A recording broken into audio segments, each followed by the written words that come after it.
So let's have a look then at the lineups for today's game. South Africa, of course, with plenty of talent in this lineup. Emile Baron's back in the #1 slot, taking over from Wayne Roberts as goalkeeper for today. The foreign-based players, of course, Bradley Carnell, Aaron McQuena, Benedict McCarthy, and Baron, who's recently had a spell in Norway with Lillestrøm. And of course, Daniel Matsau up front for Kaizer Chiefs and for this under-23 side. Did very well for Shakes Mashaba when he was playing in the under-20 side. This is Togo's lineup. Not much known about these players, save for the fact that #7, Frank Atsu, plays in Ghana for their leading club, Asante Kotoko. And #10, El Sharif Kubaja, has had a recent trial in Germany and is hoping to sign up with a club there. His younger brother, #19, Mohammed Kubaja, also seen as an exciting young star for this Togolese side. It's a mini league that they have to decide the championship. They've just reached that mini league stage, so 6 clubs left chasing the title here in Togo. This could be a chance for the home side, and they have scored.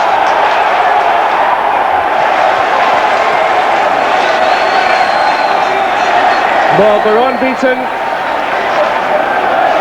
And Togo have the lead. It's scored by El Sharif Kubaja. Well, Mark, that was a bad defensive blunder, as we will see on the slow-mo, where Aaron McQuena and Boot here, as you can see, he just came covering, and Boot was tracking down. He should be the last man as a cover. But here, McCarthy and Aaron McQuena just colliding, and I don't think the position at which McCarthy was running was very feasible for him to win that ball. There's Fabian McCarthy. Cornell on the far side, Benny McCarthy as well.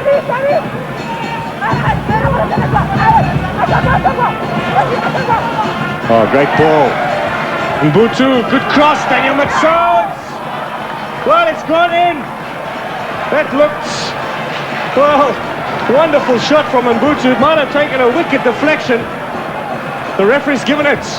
And Patrick Mbutu has South Africa back on level terms.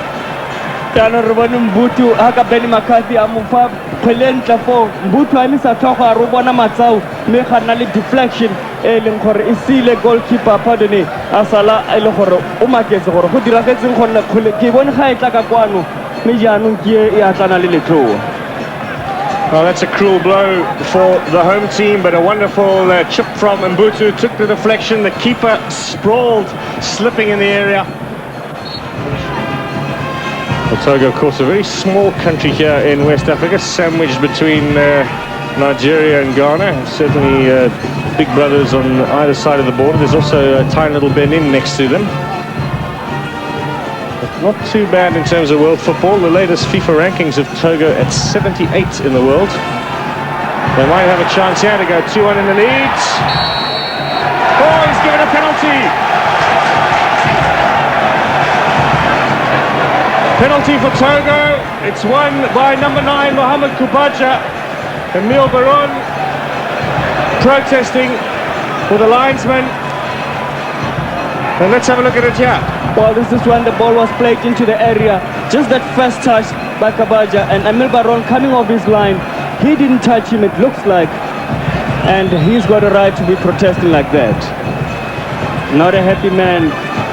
And we see Kubaja Rush lying outside the pitch, obviously exaggerating the situation. He knows very well that they've got a penalty already. He worked for it, and I'm sure he has been watching Italian football. This will give us another indication. Kubaja going wide, McCarthy #3. Here comes Baron. Now the penalty. It's going to be taken by the captain, Atsu. Chance for Togo to take the lead here just before the break. Frank Atsu against Emile Baron. Well, that's confidently taken, and Togo leading South Africa now by 2-1.